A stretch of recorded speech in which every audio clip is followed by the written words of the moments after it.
Friends, in a parliamentary democracy, your role is that of the Speaker. Interestingly, the Speaker does not get to speak much. Their job is listening to other speakers.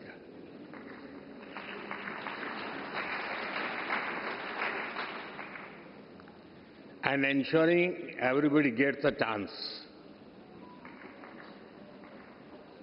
One common thing about speakers is their patience. They handle even noisy and over-enthusiastic members with a smile.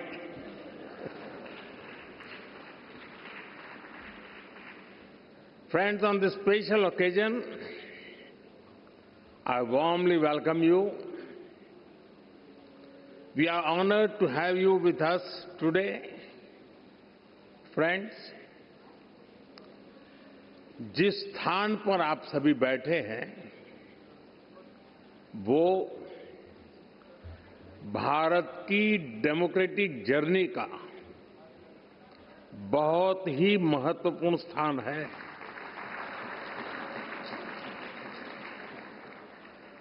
गुलामी के आखिरी वर्षों में जब भारत की आजादी तय हो चुकी थी, उस समय इसी सेंट्रल हॉल में भारत के संविधान की रचना के लिए संविधान सभा की बैठकें हुई थी। भारत की आजादी के बाद 75 वर्षों तक ये इमारत भारत की संसद रही और इसी हॉल में भारत के भविष्य से जुड़े अनेक महत्वपूर्ण निर्णय, अनेक चर्चाएं हुई। अब लोकतंत्र को समर्पित इस स्थान को भारत ने संविधान सदन का नाम दिया है। कुछ समय पहले ही भारत के संविधान को लागू हुए 75 वर्ष हुए हैं। मैं इस संविधान सदन में आप सभी अतिथियों का आना भारत के लोकतंत्र के लिए बहुत विशेष है। साथियों, ये चौथा अवसर है जब कॉमनवेल्थ स्पीकर्स और प्रिसाइडिंग ऑफिसर्स की कॉन्फ्रेंस भारत में हो रही है। इस बार इस कॉन्फ्रेंस का मुख्य विषय effective delivery of parliamentary democracy है। आप सभी जानते हैं कि जब भारत आजाद हुआ तो उस दौर में ये आशंका व्यक्त की गई थी कि इतनी डाइवर्सिटी में भारत में लोकतंत्र टिक नहीं पाएगा। लेकिन भारत ने इसी डाइवर्सिटी को डेमोक्रेसी की ताकत बना दिया। एक सबसे बड़ी आशंका ये भी थी कि अगर भारत में लोकतंत्र अगर जैसे तैसे टिक भी गया तो भारत किसी भी हालत में विकास नहीं कर पाएगा। लेकिन भारत ने साबित किया कि डेमोक्रेटिक इंस्टीट्यूशंस और डेमोक्रेटिक प्रोसेसेस डेमोक्रेसी के स्टेबिलिटी, स्पीड और स्केल तीनों देते हैं। भारत दुनिया की फास्टेस्ट ग्रोइंग मेजर इकोनॉमी है। आज भारत में यूपीआई दुनिया का सबसे बड़ा डिजिटल पेमेंट सिस्टम है। आज भारत दुनिया का सबसे बड़ा वैक्सीन प्रोड्यूसर है। आज भारत दुनिया का नंबर 2 स्टील प्रोड्यूसर है। आज भारत में दुनिया का तीसरा सबसे बड़ा स्टार्टअप इकोसिस्टम है। आज भारत दुनिया का तीसरा सबसे बड़ा एविएशन मार्केट है। आज भारत में दुनिया का चौथा सबसे बड़ा रेल नेटवर्क है। आज भारत में दुनिया का तीसरा सबसे बड़ा मेट्रो रेल नेटवर्क है। आज भारत दुनिया का सबसे बड़ा मिल्क प्रोड्यूसर है। आज भारत दुनिया का दूसरा सबसे बड़ा राइस प्रोड्यूसर है। फ्रेंड्स, भारत में डेमोक्रेसी का अर्थ लास्ट माइल डिलीवरी है। हम एक लोक कल्याण की भावना से हर व्यक्ति के लिए बिना किसी भेदभाव के काम कर रहे हैं और इसी लोक कल्याण की भावना के कारण बीते कुछ वर्षों में भारत में 25 करोड़ लोग गरीबी से बाहर निकले हैं। In India democracy delivers. साथियों, भारत में डेमोक्रेसी इसलिए डिलीवर करती है क्योंकि हमारे देश में और भारत में देश की जनता ही हमारे लिए सर्वोपरि है। हमने उसकी एस्पिरेशंस को, जनता जनार्दन के सपनों को प्राथमिकता बनाया है। उसके रास्ते में कोई बाधा ना आए, इसके लिए प्रोसेस से लेकर टेक्नोलॉजी तक हर चीज को डेमोक्रेटाइज किया है और ये डेमोक्रेटिक स्पिरिट हमारी रगों में, हमारे मन में है, हमारे संस्कार में है। मैं आपको एक उदाहरण देता हूं। कुछ साल पहले पूरा विश्व कोरोना की आपदा से जूझ रहा था। भारत में भी संकट कम नहीं था, लेकिन उन चुनौतियों के बीच भी भारत ने 150 से ज्यादा देशों को दवाइयां और वैक्सीन पहुंचाई।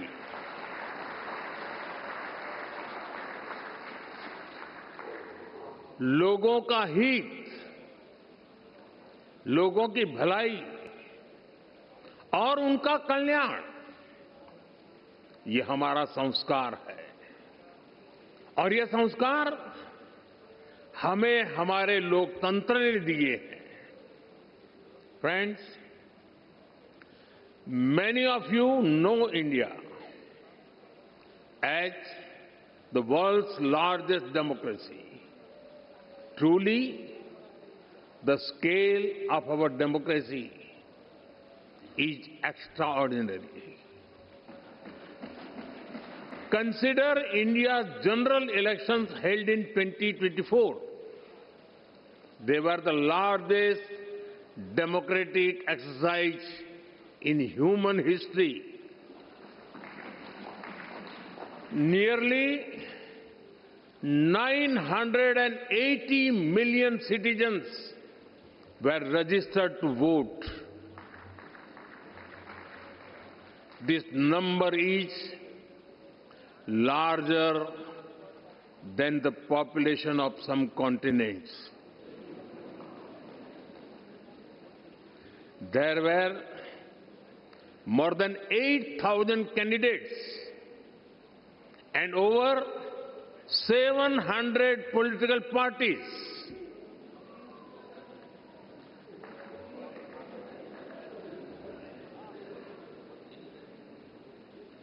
The elections also saw record participation by women voters.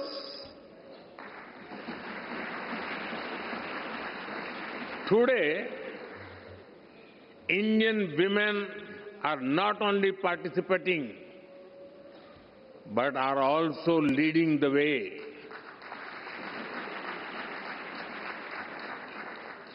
The President of India, our first citizen, is a woman. The Chief Minister of Delhi, the city which we are in right now, is a woman. In rural and local government bodies, India has about 1.5 million elected women representatives. They represent almost 50% of the leaders at the grassroots, which is globally unparalleled. Indian democracy is also rich in diversity. Hundreds of languages are spoken. There are over 900 television channels across different languages. Thousands of newspapers and periodicals are published. Very few societies manage diversity at this scale. India celebrates such diversity because our democracy has a strong foundation. Our democracy is like a large tree supported by deep roots. We have a long tradition of debate, dialogue, and collective decision-making. India is called the mother of democracy.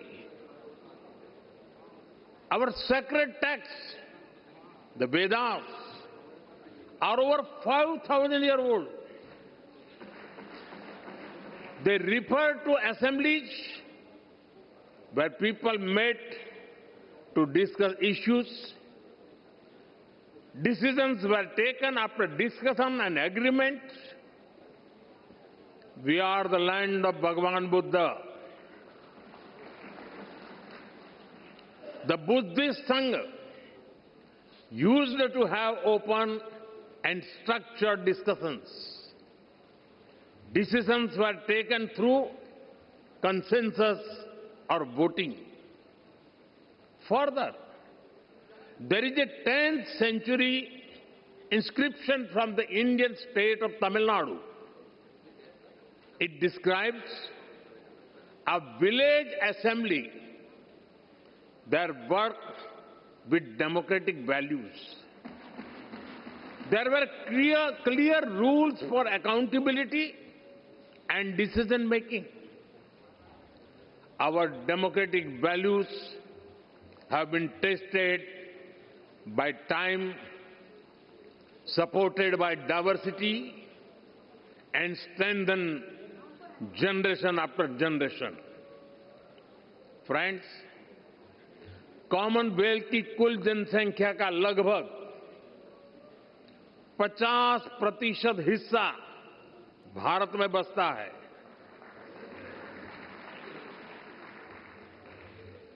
हमारा प्रयास रहा है कि भारत सभी देशों के विकास में ज्यादा से ज्यादा योगदान दे। कॉमनवेल्थ के सस्टेनेबल डेवलपमेंट गोल्स में health, climate change, economic growth और इनोवेशन के क्षेत्र में हम पूरी जिम्मेदारी के साथ अपने कमिटमेंट्स को पूरा कर रहे हैं। भारत आप सभी साथियों से सीखने का निरंतर प्रयास करता है और हमारा ये भी प्रयास होता है कि भारत के अनुभव अन्य कॉमनवेल्थ पार्टनर्स के काम आए। फ्रेंड्स, आज जब दुनिया अभूतपूर्व परिवर्तन के दौर से गुजर रही है, तब ग्लोबल साउथ के लिए भी ये नए रास्ते बनाने का समय है। भारत हर ग्लोबल प्लेटफॉर्म पर ग्लोबल साउथ के हितों को पूरी मजबूती से उठा रहा है। अपनी G20 अध्यक्षता के दौरान भी भारत ने ग्लोबल साउथ की चिंताओं को वैश्विक एजेंडे के केंद्र में रखा है। भारत का ये लगातार प्रयास है कि हम जो भी इनोवेशन करें उससे पूरे ग्लोबल साउथ को लाभ हो, कॉमनवेल्थ देशों को फायदा हो। हम ओपन सोर्स टेक प्लेटफॉर्म भी बना रहे हैं ताकि ग्लोबल साउथ के हमारे साथी देश भी अपने यहां भारत जैसी व्यवस्थाएं विकसित कर सकें। फ्रेंड्स, इस बार की कॉन्फ्रेंस का एक प्रमुख लक्ष्य ये भी है कि कैसे हम अलग अलग तरीकों से पार्लियामेंट्री डेमोक्रेसी की नॉलेज और अंडरस्टैंडिंग को प्रमोट करें। इसमें स्पीकर्स और प्रिसाइडिंग ऑफिसर्स दोनों की भूमिका बहुत महत्वपूर्ण है। ये काम लोगों को देश के डेमोक्रेटिक प्रोसेस में बड़ी भूमिका से जोड़ने का काम है। भारत की संसद पहले से ही ऐसे काम को कर रही है। Study tours, customised training programmes और इंटर्नशिप के माध्यम से जनता को संसद को और करीब से जानने का मौका मिला है। हमने अपनी संसद में AI की मदद से डिबेट्स और हाउस प्रोसीडिंग्स को रियल टाइम में रीजनल लैंग्वेजेस में ट्रांसलेट करने का काम शुरू किया है। संसद से जुड़े रिसोर्सेज को भी AI की मदद से यूजर फ्रेंडली बनाने का काम हो रहा है और इससे हमारी यंग जनरेशन को संसद को समझने, उनको बेहतर अवसर मिल रहा है। फ्रेंड्स, अब तक मुझे आपकी संस्था से जुड़े 20 से ज्यादा सदस्य देशों में जाने का अवसर मिला है। कई सांसदों को संबोधित करने का सौभाग्य भी मिला है। जहां जहां मैं गया, मुझे बहुत कुछ सीखने को मिला। मैं हर बेस्ट प्रैक्टिस को लोकसभा के हमारे अध्यक्ष और राज्यसभा के चेयरमैन और डिप्टी चेयरमैन महोदय के साथ आकर के तुरंत अपने अनुभवों को साझा करता रहा हूं। मुझे विश्वास है कि ये कॉन्फ्रेंस सीखने और सिखाने के इस क्रम को और समृद्ध करेगी।